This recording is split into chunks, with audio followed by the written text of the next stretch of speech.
নমস্কার। M for success একটি সঠিক ঠিকানা। যেসব ছাত্রছাত্রীরা ক্লাস 6 থেকে ক্লাস 12 এর মধ্যে পড়াশোনা করছো, তাদের জন্য একটি সেরা আর সঠিক ঠিকানা হচ্ছে আমাদের এম ফর সাকসেস। এখানে বিভিন্ন বিষয়ে অভিজ্ঞতা সম্পন্ন শিক্ষকরা তোমাদেরকে পড়াশোনা করান এবং তারা তোমাদের উজ্জ্বল ভবিষ্যতের জন্য খুব আপ্রাণ পরিশ্রম করেন, যাতে তোমরা তোমাদের গোল অ্যাচিভ করতে পারো। এই কোচিং সেন্টারে তোমাদেরকে সুশান্ত রয়, বিনয় দেবনাথ এবং প্রীতম স্যার, তাছাড়া বিকাশ স্যারও পড়াশোনা করান। এই কোচিং সেন্টারের একটি গুরুত্বপূর্ণ বিষয় হলো, এই কোচিং সেন্টারে প্রতি মাসে একটা মান্থলি এক্সাম নেওয়া হয়, যাতে তোমাদের মূল্যায়ন করতে পারি আমরা, যাতে তোমাদের কতটুকু প্রোগ্রেস হচ্ছে সেই ব্যাপারটা আমরা বুঝতে পারি এবং সেই অনুযায়ী তোমাদেরকে গাইড দিতে পারি। তো আমাদের ঠিকানা হচ্ছে আমবাসা টাউন ক্লাব, আমবাসা বাজার, আমবাসা টাউন ক্লাবের পিছন দিকটাই। তো আমি প্রীতম দেবনাথ, আমি তোমাদেরকে ইংলিশ করাবো। আজকে যে চ্যাপ্টারটা পড়বো সেটা হচ্ছে এ লেটার টু গড। তো ওই চ্যাপ্টারটা পড়ার আগে আমরা ওই চ্যাপ্টারে কিছু ওয়ার্ড মিনিং দেখে নেব, কারণ ওয়ার্ড মিনিং দেখে নিলে বা জেনে নিলে আমাদেরকে চ্যাপ্টারটা বুঝতে খুবই হেল্প হবে এবং এক্সামেও তা আমরা এই চ্যাপ্টারের ব্যাপারে যে কোনো কোয়েশ্চেন ইজিলি লিখতে পারবো, কারণ আমরা ওয়ার্ড মিনিংগুলি জানি।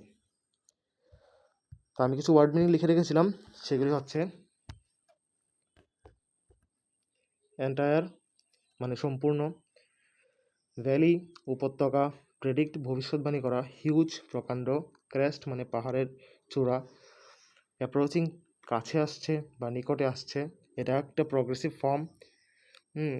আমি সবার কাছে ক্ষমা প্রার্থী, কারণ আমি সবগুলি বিষয় আলোচনা করতে পারবো না, কারণ সবগুলি বিষয় আলোচনা করলে অনেক লম্বা ক্লাসটা হয়ে যাবে। যেমন গ্রামারের অনেকগুলি ফর্ম আছে, নাউনের ফর্ম আছে, তারপর ভার্বের ফর্ম আছে, এগুলি আমি সবগুলি আলোচনা করতে পারবো না, অনেকটা বড় হয়ে যাবে।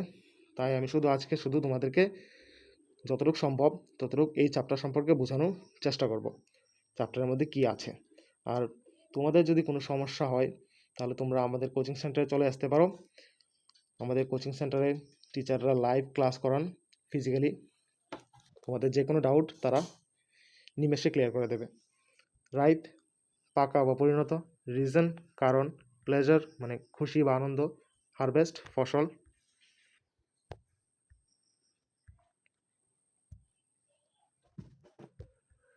এক্সক্লেমড মানে হঠাৎ চিৎকার করে ওঠা, স্যাটিসফাইড মানে সন্তুষ্ট, ডাউনপোর মানে প্রচণ্ড বৃষ্টিপাত,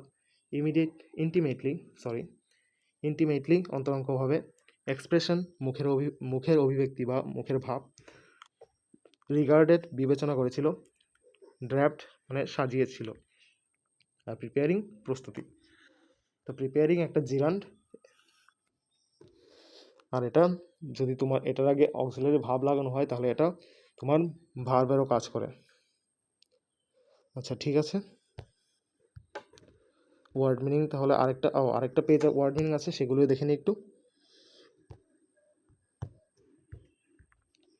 কার্টেন মানে পর্দা বা মশারি বোঝায়, কভার্ড মানে আবৃত করেছিল বা ঢেকেছিল, সাডেনলি হঠাৎ, রিমেইন্ড অবশিষ্ট, ডেস্ট্রয় মানে নষ্ট করা, হেলস্টোন মানে শিলাখণ্ড, সোল মানে আত্মা,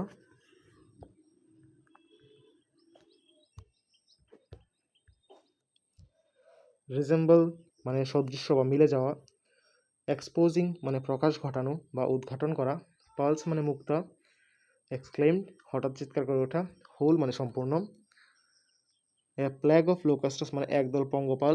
এখানে প্ল্যাগ যে ওয়ার্ডটা ওইটা হয়েছে তোমাদের কালেকটিভ নাউন। সরফুল মানে দুঃখিত, হাংরি ক্ষুধার্ত, সলিটারি মানে নিঃসঙ্গ একাকিত্ব, রিমেম্বার মনে রাখা। তো আর দেরি না করে আমরা এই চ্যাপ্টারে চলে যাই। এই চ্যাপ্টারটা কে লিখেছে? জি.এন. ফুয়েন্টস এই চ্যাপ্টারটা লিখেছে, যার নাম হচ্ছে এ লেটার টু গড। তো লেটার হয়েছে একটা সস্তা একটা জিনিস, একটা সস্তা মানে কোনো একটা কমিউনিকেশন করার ক্ষেত্রে সস্তা একটা মাধ্যম। আমরা যে কেউর কাছে যদি লেটার পাঠাই তাহলে খুব কম টাকায় লেটার পাঠাতে পারি, যদি আমরা সেই তুলনায় ভিজিট করতে যাই ওই লোকটার বাড়িতে বা ওইখানে ওই লোকটা যেখানে থাকে, যার সঙ্গে আমরা কথা বলতে চাই বা ভিজিট করতে চাই, তাহলে ওইখানে গেলে অনেক টাকা দরকার লাগে, অনেক আমাদের খরচ হয়, অনেক এক্সপেন্স হয়। কিন্তু আমরা যদি সেই জায়গার মধ্যে যদি লেটার পাঠিয়ে দিই, তাহলে আমাদের অনেকটা টাকা সেভ হয়।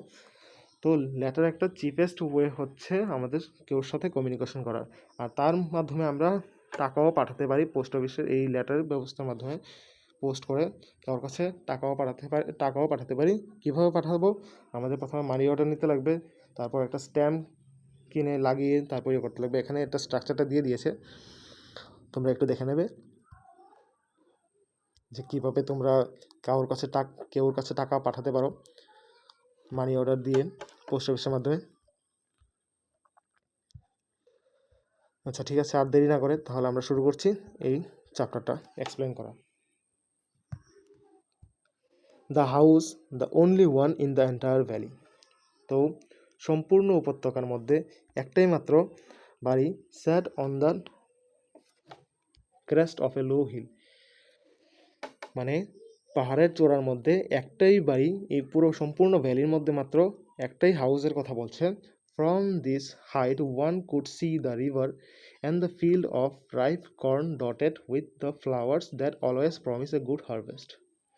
তো এই উঁচা থেকে যে কেউ তোমার নিচের যে নদীগুলি আছে, তাছাড়া ল্যাঞ্ছো মানে এই চ্যাপ্টারের যে মেন যে প্রোটাগনিস্ট, ওর যে ক্ষেত বা ফিল্ড, যেখানে ওর ফসলের যে গাছ লাগিয়েছে, ওইগুলির যে সাদা সাদা ফুল হয়ে রয়েছে, সরি এখানে মেনশন করিনি সাদা কালার না কি কালার ফুল, যেখানে তোমার ফুলগুলি ডট ডট ডট ডট ভাবে বোঝা যাচ্ছে, যেটা কিনা সবসময় ওদেরকে একটা ভালো একটা ফসল দিয়ে এসেছে। এটাও এখান থেকে দেখা যায়। The only thing the earth needed was A ডাউনপোর or at least A shower. তো ডাউনপোর মিন্স হয়েছে প্রচণ্ড বৃষ্টিপাত, যেটা আমরা আগে পড়ছিলাম, আর শাওয়ার হয়েছে অল্প বৃষ্টিপাত, অল্প বৃষ্টি।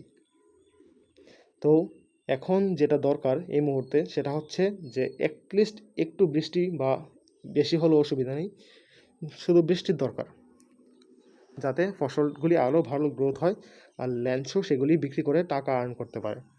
Through out the morning Lencho, সকাল থেকে ধরে Lencho, who knew his field intimately, মানে যে তার ক্ষেতটাকে খুব ভালো করে চিনে, খুব অন্তরঙ্গ বন্ধুর মতো চিনে তার ক্ষেতটাকে, had done nothing else but see the sky towards the north east. কোনো কিছুই কাজ করেনি, শুধু আকাশের দিকে তাকিয়ে রয়েছে, উত্তর পূর্ব আকাশের দিকে সে সকাল থেকে তাকিয়ে রয়েছে।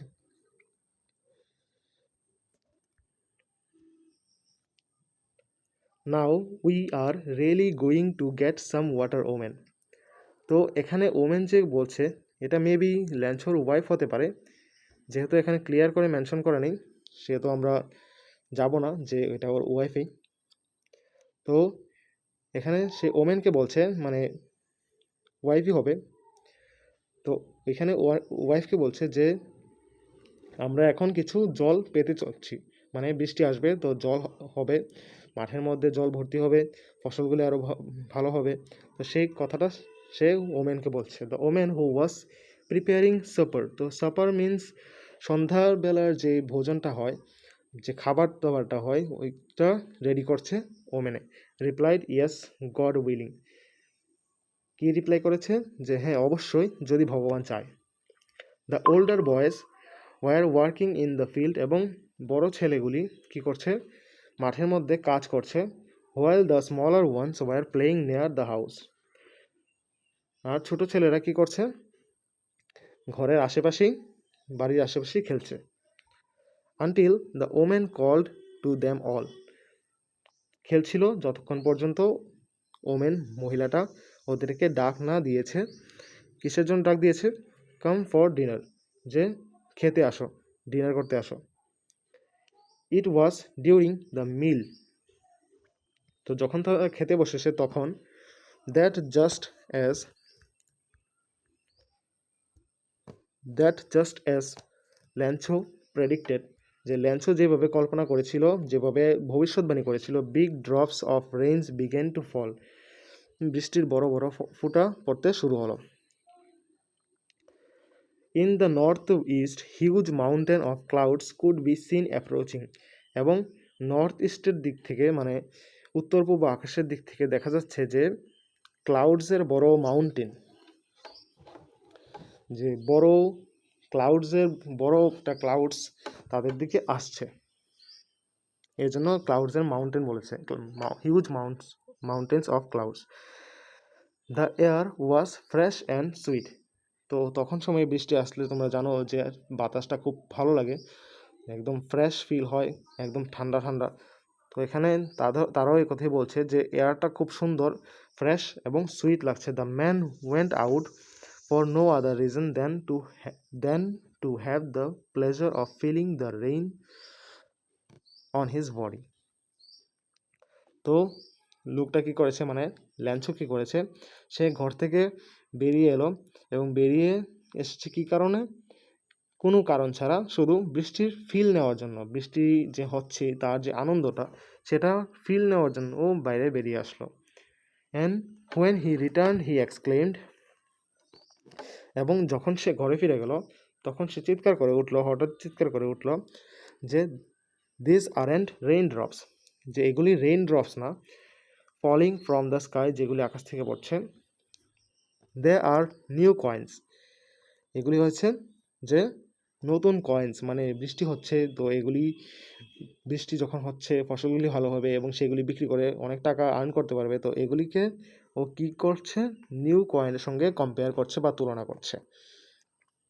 The big drops are 10 cent pieces, তো বড় ফুটাগুলিকে, বৃষ্টির বড় ফুটাগুলিকে সে 10 সেন্ট সেন্ট হয়েছে আমাদের যেমন, আমাদের এখানে যেমন ধরো টাকা পয়সা, কয়েন, এগুলিকে আমরা এত হিসাব করি, তখন ঠিক এভাবে সেন্টও তোমার Saint,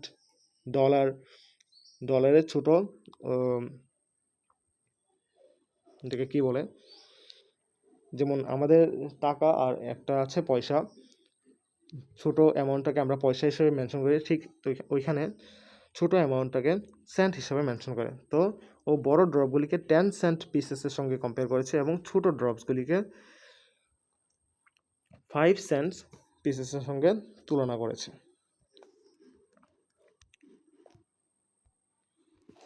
with a satisfied expression he regarded the field of ripe corns with its flower draped in a curtain of rain. তো ওর মধ্যে একটা স্যাটিসফ্যাকশন ভাব ছিল যে বৃষ্টি আসছে, এখন ফসলগুলি ভালো হবে। তখনই ওর মাথায় এলো, ও বিবেচনা করলো যে তার যে ক্ষেত আছে ওইখানে ওর ফসলের যে ফসলগুলি হবে সেগুলি ফুল এসে রয়েছে, draped in a curtain of rain, এবং ওইগুলি বৃষ্টির চাদরে ঢেকে গেছে। But suddenly a strong wind began to blow. তো ও এতটুকু পর্যন্ত ও স্যাটিসফাইডই ছিল যে বৃষ্টি এসেছে, ফসলগুলি আরও ভালো হবে, ওর বাজারে এগুলি বিক্রি করে অনেক টাকা পাবে। কিন্তু তখনই একটা জোরে বাতাস বইতে থাকলো। তো উইন্ড মানে জোরে বাতাস বয়, যখন বাতাস তোমার জোরে বয় তখন এগুলিকে উইন্ড বলে। Began to blow and along with the rain very large hailstorm began to fall, এবং সেই বৃষ্টির সঙ্গে বড় বড় শিলা পড়তে শুরু করলো, বড় বড় শিলা পড়তে শুরু হলো। This truly did resemble new silver coins. এখন এখানে আয়রনি ইউজ করা হয়েছে, যে এখন বলছে যে এখন এই বৃষ্টির ফোঁটাগুলিকে আসলে সিলভার কয়েন্সের মতন লাগছে, কারণ শিল পড়ছে, তার সঙ্গে শিলা পড়ছে এবং সেগুলি খুব হার্ড হয়, সলিড হয়, তো সেগুলি পুরো কয়েনের মতনই ফিল হচ্ছিল। The boy exposing themselves to the rain run out to collect the frozen pearls. তো এখানে যে জমানো মুক্তা মানে বই শিলাগুলির কথা বলছে, এই বাচ্চাগুলি কি করছে, মানে ছেলেগুলি বাইরে বেরিয়েছে বৃষ্টির মধ্যে সেগুলিকে কালেক্ট করার জন্য।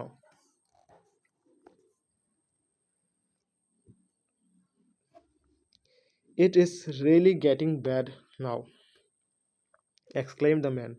তো ল্যান্সো বলছে বা ম্যান বলছে যে এখন সত্যি খারাপ হচ্ছে। I hope it passes quickly. আমি আশা করি যে এই শিলাবৃষ্টিটা তাড়াতাড়ি থেমে যাক যাতে ফসল বেশি নষ্ট না হয়। সে এইভাবে কথাটা বলছে। It did not pass quickly, কিন্তু এটা তাড়াতাড়ি শেষ হয়নি। For an hour the hail rained on the house. প্রায় 1 ঘন্টা ধরে এই ঘরের উপর বৃষ্টি পড়ছিল। শুধু তো ঘরের উপর হয়নি, সব জায়গায় বৃষ্টি হচ্ছিল। কিন্তু যেহেতু ল্যাঞ্চো আর তার পরিবার ঘরের মধ্যে ছিল, তাই তারা বলল যে তারা ফিল করলো যে ঘরের উপর বৃষ্টি পড়ছে, যে বললো আর কি যে ওরা ঘর থেকেই বের হতে পারেনি, এত বৃষ্টি পড়ছে। The garden, the hill side and the hill side, the cornfield, on the whole valley. তো বৃষ্টি আর কোথায় কোথায় পড়ছে? ঘরের উপর পড়ছে, গার্ডেনের উপর, হিল সাইডে, কর্নফিল্ডে, সম্পূর্ণ ভ্যালি বৃষ্টিতে এক কথায় ঢেকে গেছে। দ্য ফিল্ড ওয়াজ হোয়াইট, এবং মাঠ কি হয়েছে? সাদা হয়ে গেছে। As if covered with salt, এরকম লাগছে যে এটাকে লবণ দিয়ে ঢেকে রেখেছে। একদম মাঠ পুরো সাদা সাদা লাগছিল, যে কেউ এটাকে লবণ দিয়ে ঢেকে রেখেছে। Not a leaf remain on the trees, এত পরিমাণে শিলাবৃষ্টি পড়েছে যে গাছের মধ্যে একটা পাতা পর্যন্ত এখন আর অবশিষ্ট নেই। The corn was totally destroyed, এবং যা ফসল ছিল তা পুরোটাই নষ্ট হয়ে গেছে। The flowers war gone from the plants, এবং গাছের মধ্যে যে ফুলগুলি ফুটেছিল, যে ফসলগুলি আসার কথা ছিল, সেই ফুলগুলিও আর নেই গাছের মধ্যে। ল্যান্সোর soul was filled with sadness, তো ল্যান্সোর যে সোল সেটা স্যাডনেসে মানে দুঃখে ভরে গেছে। When the storm had passed, আর যখন এই স্টর্মটা মানে তুফানটা থেমে গেল বা চলে গেল, he stood in the middle of the field, সে তার ফিল্ডের মাঝখানে দাঁড়িয়ে, and said to his son, এবং তার ছেলেদেরকে বলছিল, a plague of locusts would have left more than this, যে একদল পঙ্গপালও যদি আসতো তাহলেও এর থেকে বেশি ফসল রেখে যেত, মানে এইভাবে নষ্ট করতো না যেভাবে শিলাবৃষ্টির কারণে ফসলগুলি নষ্ট হয়েছে। The hail has left nothing, এবং এই শিলাবৃষ্টিগুলি কিচ্ছুই ছাড়েনি, সবগুলি নষ্ট করে ফেলেছে। This year we will have no corn, এই বছর আমাদের কোনো শস্য উৎপাদিত হবে না, কোনো ফসল হবে না। That night was A sorrowful one, এবং এই রাত্রটা ওদের জন্য একটা দুঃখ ভরা রাত্র ছিল, কারণ ওদের সব ফসল নষ্ট হয়ে গেছে। All our work for nothing, obviously কষ্ট হবেই ওদের, কারণ ওদের যে পুরো বছরের পরিশ্রম, এতদিনের যে পরিশ্রম, এগুলির কোনো ফলই ওরা পেল না, সব নষ্ট হয়ে গেল এই শিলাবৃষ্টির কারণে। There's no one who can help us, এখন কেউ নেই যে ওদেরকে হেল্প করতে পারবে, কারণ আমরা প্রথমে পড়েছিলাম যে এন্টায়ার ভ্যালির মধ্যে একটাই মাত্র বাড়ি, তো অবভিয়াসলি ওইখানে কেউ ওকে হেল্প করতে পারবে না। আর তাছাড়া যদি আরও বাড়িঘরও যদি থাকতো, তাদেরও যদি ফার্মিং পেশা থাকতো, তো শিলাবৃষ্টি তো ওর একার ক্ষেতের মধ্যে হবে না, অন্যদের ফসলও নষ্ট হবে, তো কেউ ওদেরকে এখন আর হেল্প করতে পারবে না। We will all go hungry this ইয়ার, এবছর আমরা সবাই ক্ষুধার্ত থাকব। তো ল্যান্সো বলছে যে এবছর আমাদেরকে আর কেউ সাহায্য করতে পারবে না, এবছর আমাদেরকে ক্ষুধার্তই থাকতে হবে। তো যথেষ্ট সময় হয়ে গেছে, আজকে আর বোঝায় না, আমারও অনেক কাজ আছে। আর তাছাড়া তোমাদের যদি ভালো লাগে, তোমরা আমাদের কোচিং ক্লাসে আসতে পারো। এখানে টিচার তারা খুব সুন্দর তোমাদেরকে এক্সপ্লেন করে বুঝিয়ে দেবে। তোমাদের কোনো ডাউট তোমরা সরাসরি জিজ্ঞেস করতে পারবে। যেমন আমি এখন ক্লাস করলাম, যদি তোমাদের কোনো কোয়েশ্চেন থাকে বা কোনো ডাউট থাকে, তোমরা আমাকে সরাসরি জিজ্ঞেস করতে পারবে না, কারণ আমি এটা রেকর্ডেড ভিডিও তোমাদের কাছে রিপ্রেজেন্ট করছি। কিন্তু তোমরা যদি এখানে আসো, তাহলে তোমরা ডাইরেক্ট কোয়েশ্চেন করতে পারবে, তোমাদের ইমপ্রুভমেন্ট হচ্ছে কি না সেই ব্যাপারে টিচারের সঙ্গে পরামর্শ করতে পারবে, তোমাদের কী কী স্টেপ ফলো করা দরকার তা টিচারের সঙ্গে বুঝে নিতে পারবে তোমরা। আর তাছাড়া এই স্টোরির মধ্যে আমরা এখনও পর্যন্ত পড়েছি যে ল্যান্সোর ফসলগুলি নষ্ট হয়ে গেছে, ল্যান্স খুব পরিশ্রম করেছিল এবং সে একটা ভ্যালির মধ্যে থাকতো। এই পুরোটা স্টোরি আমি তোমাদেরকে একটু হিন্ট দিয়ে দিতে চাই। এই স্টোরিটার মধ্যে সে লাস্টে কী করে, একটা লেটার লেখে গডকে, এবং সেই লেটারের আনসার দেয় পোস্টমাস্টার। পোস্টমাস্টার ওকে সবটা টাকা দিতে পারেনি, ও যতটুকু চেয়েছিল লেটারের মধ্যে। তো অল্প কিছু টাকা দেওয়াতে, মানে কিছু কম টাকা দেওয়াতে, ও ল্যান্সর কী হয়েছে, রাগ উঠে গেছে, কারণ ওর গডের উপর খুব বেশি বিশ্বাস ছিল যে গড ওকে কোনো সময় না বলবে না। কিন্তু ওই জায়গায় ও সবটা টাকা পেলো না। তো ও আরেকটা লেটার লিখেছিল, যেটার মধ্যে বলেছিল যে ওই পোস্ট অফিসের লোকগুলি ভালো না, ওর টাকা খেয়ে নেয়, তো টাকা পাঠালে ল্যান্সোকে ডাইরেক্ট পাঠাতে। তো বাকি স্টোরিটা আমরা অন্য একটা ক্লাসে বুঝবো। সবাই ভালো থাকবে, সুস্থ থাকবে, সবাইকে ধন্যবাদ, বাই।